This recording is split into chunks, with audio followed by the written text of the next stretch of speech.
lateral side raises, then some front raises, and you sat there like, Rah! Every single rep. And then you drop them on the floor like you're just about to crack the ground open. I'm sat there at the other end of the gym listening to this, and I've got headphones on, and I'm listening to my Bose headphones or my Under Armour, whatever I'm wearing, and I listen to loud rock music because that's just the type of guy I am. Not only am I a loud, obnoxious northerner, I also love loud rock music.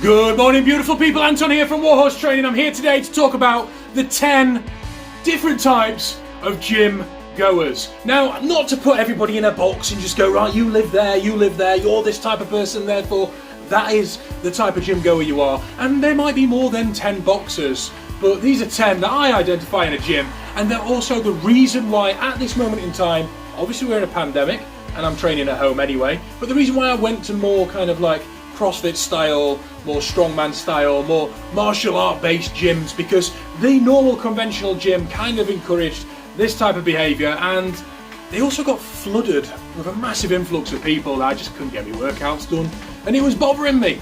So I'm here today with another episode of Rant On. This is the first one in a long time. It disappeared for a while. Rant On is just where this Anton rants about things that bothers him, really grounds his gears, and I'm sure you guys can relate. So absolutely, we're just going to get on with these 10 types of people within a gym.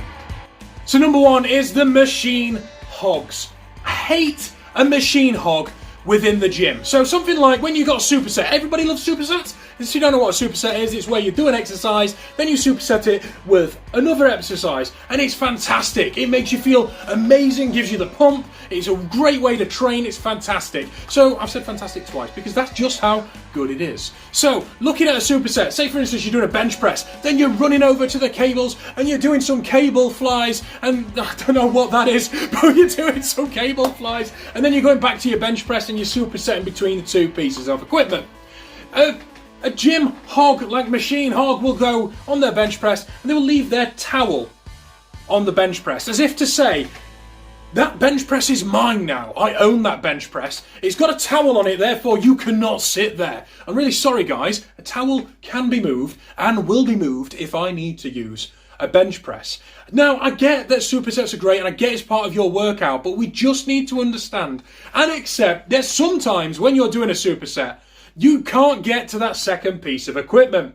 If you're on a bench press, you're strolling along or rushing along to the cable flies, here's the movement again, and you get on there and you're trying to do it, and someone's on there, you're just going to have to jig your router around. It's just what you got to do. Maybe superset it with some push-ups, some decline push-ups. Maybe get some dumbbells and do some dumbbell flies on the same bench that you're already on. There's other things you can do to scale it down, but the gym machine hog, it needs to go. We can't have any more of those guys. We need some more gym etiquette in there, and there is some kind of unspoken rules of the gym, and a towel is not a placemat to say that's my bench.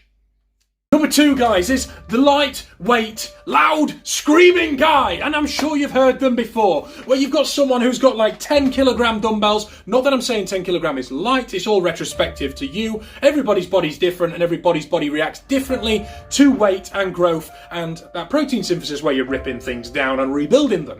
10 kilogram might be a lot for you, and that's what I'm trying to say, guys, is that I'm not trying to knock someone down. If you're doing all your effort you can with 10 kilogram, then fair play to you. Keep going, keep doing what you're doing, and you will become the best version of yourself. However, if you are a big guy, really strong, and you got some 10 kilograms and you're doing some deltoid, lateral lateral side raises, then some front raises, and you sat there like, Rah! Every single rep. And then you drop them on the floor like you're just about to crack the ground open. I'm sat there at the other end of the gym listening to this, and I've got headphones on, and I'm listening to my Bose headphones or my Under Armour, whatever I'm wearing, and I listen to loud rock music, because that's just the type of guy I am. Not only am I a loud, obnoxious northerner, I also love loud rock music. So I'm listening to something like Bullet for My Valentine or you know, Avenged Sevenfold. It's screaming, Five Finger Death Punch. I'm absolutely loving it, and I'm doing my rep in pretty much silence, maybe doing a little bit of singing. I know you shouldn't do that, it's not very good in gym etiquette, but I don't care. And you've got someone over the other end of the room, and you can hear him over the music. Ah! Ah! 3, 4! And then, you're like, bloody hell. So I'm saying, I take my headphones off, and I'm like, I need to see this, because this is going to be some guy that is like repping out, like 200 kilogram on a bench press, just absolutely pushing himself to the limit. And I'm all up for that. If you're hitting 200 kilogram on a bench press and you're making those type of noises, hats off to you. Keep doing what you're doing, because you're a better chap than me. But now I see 10 kilogram dumbbells, side lateral raises, front raises, and you're sat there going, what are you doing? You idiot. Number 3 is the person that hits on ladies, and I know you've seen it, and ladies out there that watch my videos, come on, leave a comment, leave a like, you know it happens. I'm sorry guys, if it happens and you meet your partner at the gym, that's fantastic, you've got a common ground and it's really good. But a gym is not a place to pick up ladies. They go there for a workout too. And yeah, okay, they say, oh, they've got the makeup on, they've got the eyelashes on, this, they want it, oh, look at her, she's pretty. Yeah, well, you know what, maybe she just wants to look good while she's training. You know, you tell me, do you go to the gym with your favourite training gear on? Do you go to the gym with your hair done? Do you go to the gym with your brand new, I don't know, Reebok Nano X lifting shoes or something? And because it makes you feel good. If a woman wants to put her face on before she goes to the gym, it doesn't mean she's canvassing to every guy out there going, take a number, give me a shout, hook me up, I'm here to pull. So anyone who hits on someone in a gym is a giant douche, not gonna lie. You don't need to do it. If you have a conversation with a lady and it's mutual and everything goes pretty sweet and pretty well and it's all nice and maybe a spot there, maybe this and the other, and don't pester her. But if it naturally flows and you see her a couple of times, then you go, do you know what, I'd like to grab a coffee with you.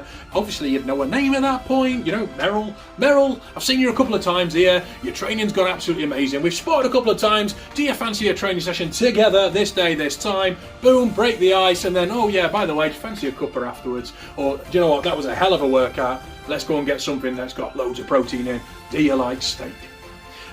It's not there to be hit on, it's not what you need to do, that's not what gym is, it's not good gym etiquette, and the women don't particularly like it. It actually scares them out of the gym. Number four is the guy, if you've got it, you flex it, you can't flex cardio, and they're sat there bicep curling, boom, look at me, ripping their top off and striations all over the show. They normally look amazing, and that is fine. I'm really sorry guys. If you want to do that type of stuff, you've got a mirror at home, crack on. Not everybody in the gym wants to see you, and you're also going to occupy quite a lot of space. If you're a big guy and you have worked really hard to get there and you look phenomenal stage ready, yeah, that's great. Bit of eye candy for the lasses, lads, whatever floats your boat. But you are occupying a space that could be used for lifting. Now, if you are posing for a competition and you're sat in a posing room, or there's a little corner of your gym that you can do it, or you're not causing any problems, that's great. I'm on about the guys that want to flex it. You got all the dumbbell racks, all the benches there, and it's really busy. And then a couple of curls, boom. Couple of curls, boom. And I don't know what that is. I keep making movements up, but it's just really not needed. Yes, there is a certain element where the ambient lighting in gym is fantastic, and anybody that does any type of posing or photo shoots or anything, you know that if the lighting's right, if the atmosphere's right, if the moon's align, you can get the most terrific photo and look better than you ever have done. I've done it multiple times. I took a photo and gone, damn, I look amazing. I wish I looked like that all the time, but I didn't, and I don't, because it's not real. I just got a pump. I was under some decent lighting and I had a decent background, and it just worked right for that moment in time. And yes, the gyms have that. They have that ambient lighting. They have that whole area in the back that it just looks great, and I get that. But if it's a busy gym day, leave it at home, guys. Number 5, the phone junkies. Now, this goes for anything in life, in my opinion. If you are on your phone the entire time and people are talking to you and you're like this, with the phone. Yeah. Oh, yeah, no, yeah, I'll definitely go out there Friday. Oh, yeah, you can have the bench press in a minute. Bench press in a minute. Big example that I had. Someone was on their phone doing the whole Twitter, Facebook, Instagram, YouTube. I think they was looking at Pornhub or well, I don't know what they was looking at. But I'm sat there and I'm going, you know, can I jump in? Can we do a set together type thing? Or how many sets have you got left? How many reps you got left? What are you doing next? Can I use that bench press? And they're like, yeah, just a minute. I got another free sets, mate. Free sets. I'm like, okay, well, you know, when you finish texting your boyfriend, can you get on with your sets so I can actually get on with mine? I ain't that rude, but it's what you think about, isn't it? You just sat there going, put your phone down. And that goes for everything in society. I genuinely believe everybody needs to put their phone down and just live in the moment. Social media will still be there later. It ain't going nowhere. You're not missing anything. Get on with your workout. Get on with your day. Enjoy the moment. Be present. And that time frame will shorten. Instead of you having like a 2, 3, 4 hour session, you could be in and out 45 minutes, 20 minutes, whatever it works out at, and boom, done. So, people on the phone junkies, leave it in a locker, guys. If you can't control yourself, leave it in a locker. Number 6, the person that runs to the gym to then run on a treadmill. What are you doing? What are you doing? That's like sitting at home and watching a movie on TV and then going to the cinema to watch that same movie once again. What are you doing? Why don't you just run to the gym? In fact, run past the gym. Save your money and don't go spending it on the gym, and then double back round and go back home. You have done your exercise. Well done. Fantastic. Run to the gym to run at the gym. What the hell? Honestly, I just don't get it. Honestly, just don't get it, guys. So if you run to the gym as part of your workout, then you lift the weights, you get on with it, you do a good work. Maybe you're doing a cycle class at the gym, whatever the dynamic is, and then you run back as part of your kind of like training regime. That is fine. Okay, yeah, you've encompassed it within your workout. Well done. But if you are running there to get on a treadmill to run that, and I know the treadmill's fantastic. The treadmill's got loads of little buttons and loads of flashy lights, and you can turn it up, turn it down, control it in gradients, and oh, I want to go this fast, I want to go this slow, and you know what? Believe it or not, out there in this world, you can also control how fast you run. It's like muscle-mind connection. Just run faster or run slower. Run uphill, run downhill. You can do all that outside.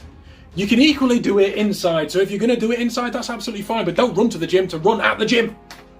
The next person. So we're looking at number 7. Number 7 is, oh gosh, it's the lat man. You must have heard him. He walks around the gym and he's oh, look at me. And it's just oh, look, always like can't get through a door, trying to walk through a door. It's like a coat hanger stuck to the back of his shirt, and he's ready to be hung up.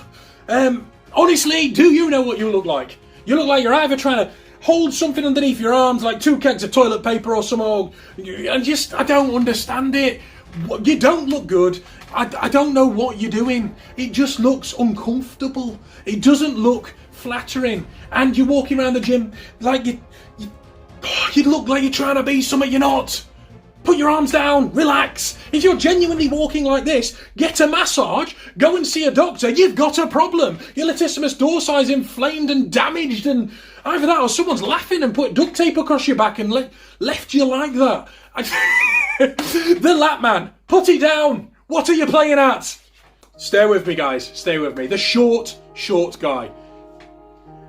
If a guy goes to the gym in shorts, that is fine. But if you've got short shorts on, what are you playing at? No one wants to see your tackle hanging out when you're on a bench press or you're doing squats or whatever the dynamic is.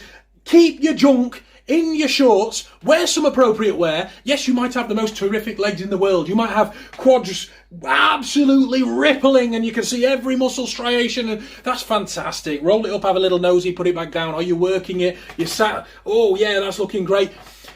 You don't need to wear hot pants, guys. It's not good looking. We're not in the 80s anymore.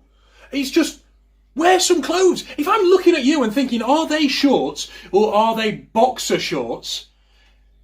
You need to put some more clothes on. Now, this works for everyone, not just the shorts guy. It also works for women or, everybody. You see a lady and you can see her nice lady bits or half of a bum cheek sandwich or whatever that is while she's working out. Yeah, okay, some guys like that, but equally it's kind of like a self-respect piece. I strongly believe that not everything has to be on show every second of the day, otherwise there's nothing that's a surprise at the end of the night when you go to that moment of passion. But looking into it, it's like just wear appropriate clothes for the exercise that you're doing.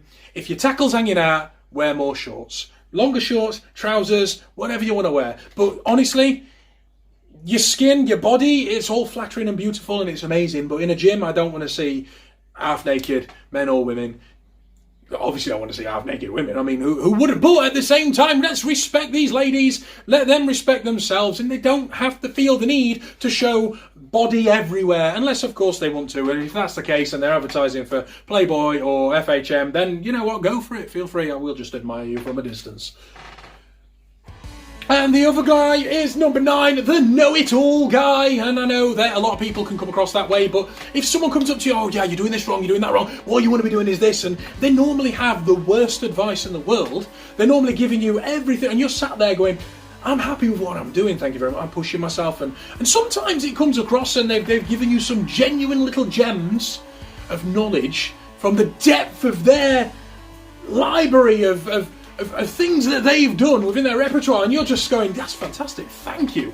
But most of the time it's not. It's normally the guy who thinks he's a PT, sits in a gym, sees someone doing something wrong, struts over, did you know that you're going to hurt yourself by doing that? Now that's fine if they genuinely are, and we've all had to do that at some point, and if you haven't, you're a bit of a douche. You need to stop people from hurting themselves because they might not have a clue, but you do it in a roundabout way, and you certainly don't just storm up to someone, try and correct form and posture and look after them and nurture them, and you try this and give them unsound advice when it's unwarranted. They're at the gym for their own little journey that they're on. Now if they are definitely going to hurt themselves because they're doing something really wrong, like back-breaking wrong, and yeah, of course, lend a brother a hand, go up to them, just be like, look, do you want me to spot you? How you getting on? Let's take some weight off. This is what I recommend, blah, blah, blah. Introduce yourself, however that looks, but the know-it-all guy normally doesn't know it all and normally is there just like flies ranch and isn't there for any type of benefit in that gym environment. And number 10 is the Mr. Show-Off movements only. So, you think about it. Alright, okay, I'm gonna do the movements that are going to get my chest big, my biceps big, and that's about it really. Oh, I might do some abs, show muscles, nothing else matters. And you normally see them with little weedy legs and chest and bicep, and they're like this, boom, they look amazing, but their back's rubbish, their posture's rubbish, their traps aren't good, their latissimus dorsi is not good, their deltoids aren't good, they've got no striations, no kind of core, no nothing, just show muscles, but they look great in a t-shirt. Now, if that's what you want to do, that's fantastic. If you want to look like Johnny Bravo, then that's great. I mean, hats off to Johnny Bravo. I get referred to him quite a lot. I'm assuming it's because of my my boyish charm, but I like to think I don't look like that. No, like that. That's just not a normal look. It's not a normal look. There's no need for that. There's no need for it at all.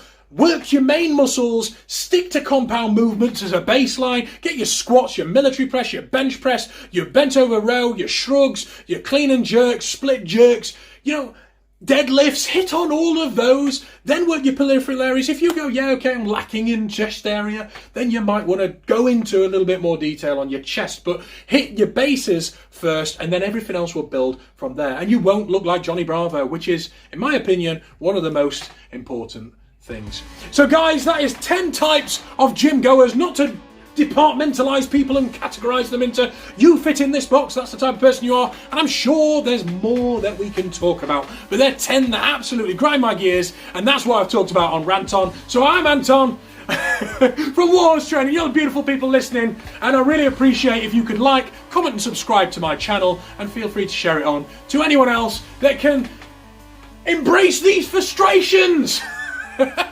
Till next time guys, take care now.